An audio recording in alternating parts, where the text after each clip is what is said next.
네, 유튜브 설춘한 캠퍼스입니다. 자, 여러분, 오늘은 정기 보고서에 대해서 알아보도록 하겠습니다. 뭐라고요? 정기 보고서.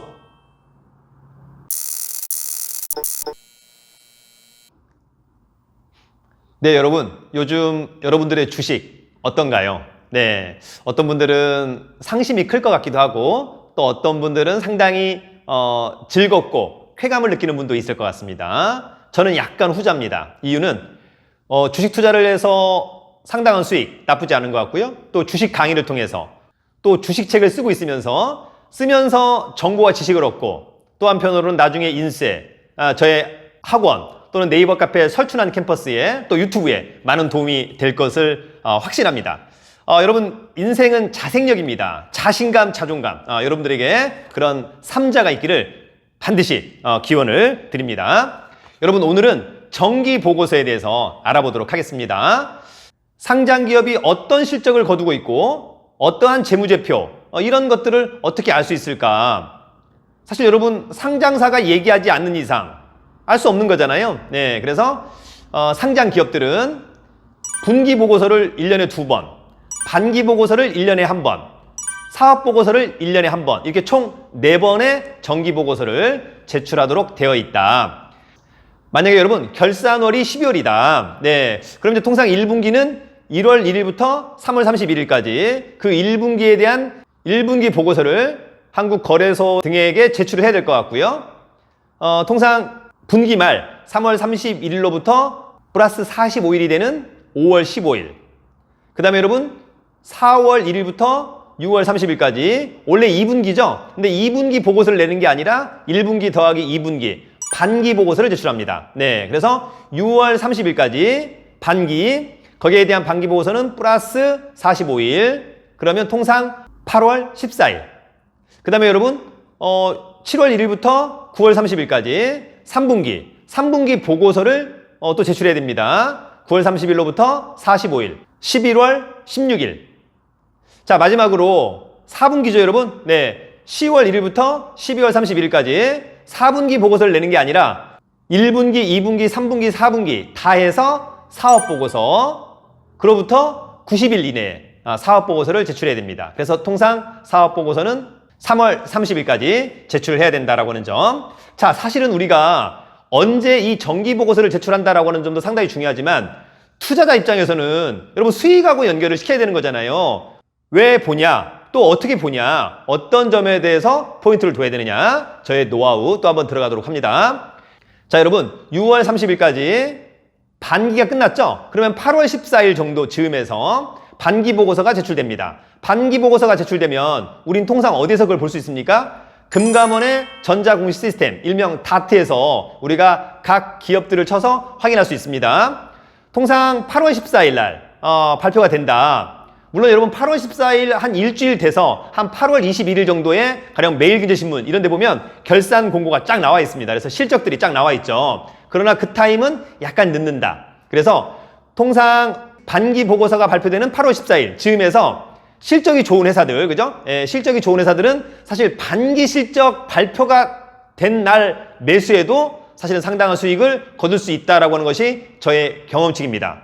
그러면 사실은 좀 더 빨리 알면 좋지 않겠느냐. 사실 여러분 개인들이 이 8월 14일 날 실적을 통상 8월 14일 날 발표하게 되는데 그 전에 알기는 상당히 어렵더라. 그러나 여러분 어떻게 할 수 있습니까? 모든 기업이 하진 않지만 각 기업이 IR을 합니다. 그죠? 기업 홍보를 할 때 사실은 사전에 반기 보고서에 대한 실적이 개략적으로 나올 수 있다. 그 다음에 어때요, 여러분? 각 기관들이나 외국인들이 그 즈음에서 상당 기간 상당히 많은 주식, 이런 것들이 상당히 중요한 포인트가 될 것 같고요. 그 다음에 여러분 어쨌거나 시장에서 나오는 어떤 실적치들, 그죠? 애널들이 뭐 탐방하고 어떤 실적치를 예상 실적치, 그죠? 그래서 그런 부분들을 사전에 감지한 다음에 실적이 발표되고 난 이후에 매수해도 그렇게 늦지는 않더라라고 하는 점이 있었습니다. 자, 여러분, 그러면 지금 상당히 중요하죠? 왜냐하면 3분기가 끝났습니다. 7월 1일부터 9월 30일까지 조만간 언제예요? 11월 16일 날, 11월 16일까지 3분기 실적이 발표됩니다, 여러분. 네, 상당히 중요합니다.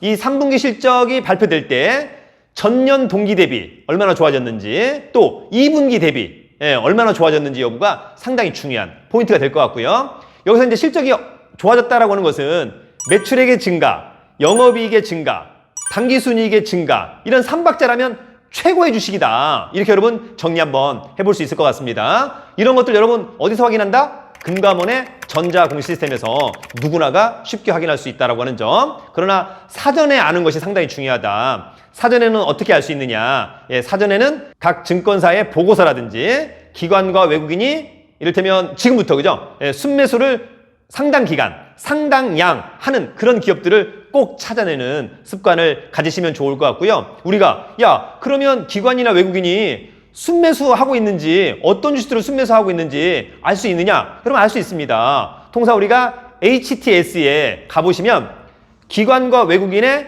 매수 언급이 되고요. 기간을 정해서도 확인할 수 있습니다. 그죠? 나는 9월 1일부터 9월 30일까지, 아니야 9월 15일부터 10월 15일까지 이렇게 일정한 기간을 조건을 정해놓고 해보면 기관이 이를테면 아시아나나 대한항공을 무지 많이 매수하는구나, 기아차를 많이 매수하는구나, 뭐 이를테면 진성TC를 매수하는구나, 그런데 삼성전자를 매도하는구나, 대한전선을 매도하는구나. 또 반면에 외국인은 어때요? 현대차를 매수하는구나, 네이버를 매수하는구나, 그런데 이를테면 신한은행을 매도하는구나, 우리은행을 매도하는구나. 예를 한번 들어보는 거예요, 그죠? 그래서 그럴 때 기관과 외국인이 순매수를 하루 이틀 잠깐 하고 끝나는 거 말고요. 이를테면 한 2, 3주 동안 꾸준하게 상당한 양을 매수하는 것 상당히 중요하다, 그죠?